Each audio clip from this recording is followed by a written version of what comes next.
አባቱን የማከብር ትውልድ ነው ያለን። የፈተና ጊዜ ነው። ቅድም እንኳን ተሾምኩ እንኳን ደስ አለ ሲሉኝ ነበር አባቶች። እንኳን ደስ አለ ብለዋል። ግን እንኳን ደስ አለ ሳይሆን እግዚአብሔር ያጽናህ ነው የሚባለው። እግዚአብሔር ያጽናህ ነው እንጂ እንኳን ደስ አለ አይባልም። ምክንያቱም በዚህ ዘመን ሹመት የሚሸሽበት ሹመት የሚያስፈልግበት ዘመን አይደለም። የፈተና ጊዜ ነው። ፈተና ነው። ሹመት ማለት አባቶቻችን እንደሚናገሩት ሺህ ሞት ማለት ነው።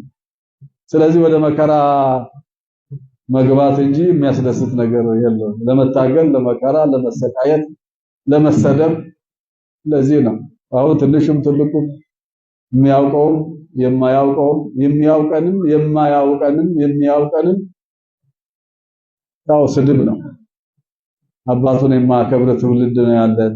ሳደብ ብዙ ነገር የሚናገር ዘመን በዚህ ዘመን ሹመት የሚመኝ ሹመት የሚያስፈልግ ነገር አይደለም። ግን ያው በመንፈስ ቅዱስ የሚመራው ቅዱስ ሲኖዶስ ትሰራለህ መስራት አለብህ ብሎ ስለዚህ እስከምችል ድረስ መቼም መታገል ነውና ለመታገል፣ ለመሰቃየት፣ ለመፈተን ተዘጋጅቻለሁ ማለት ነው።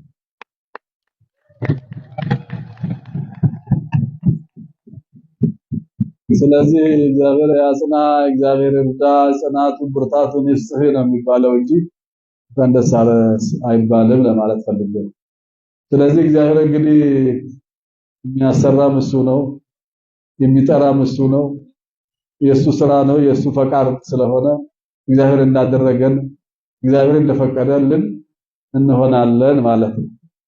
እግዚአብሔር እሱ ፈቃዱ ስለሆነ ማለት ነው። እሱ ባይፈቅድ ኖሮ የሚሆን ነገር የለምና ሁሉን የሚያስችል እግዚአብሔር ነውና እሱ እንግዲህ አስጀምሮ እናንተም ጀምራችሁ እንደፈጸማችሁ እኔም ደግሞ ጀምሬ በሰላም እንዲፈጽም የሱ ቅዱስ ፈቃዱ ይሁንልኝ። እግዚአብሔር አክብርልን፣ እግዚአብሔር ይስጥልን።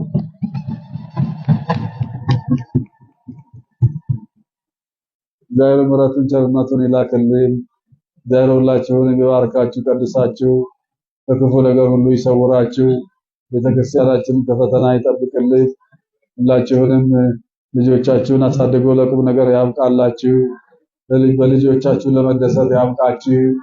አቡነ ዘበሰማያት አባታችን ሆይ እግዚአብሔር አምላክ ሁላችሁንም ይባርካችሁ፣ ቀድሳችሁ ባርኮ ቀድሶ በሰላም በፍቅር በአንድነት በስምምነት ያኖራችሁ። በሰላም አቅፎ ደግፎ ወደ ቤታችሁ ይመልሳችሁ።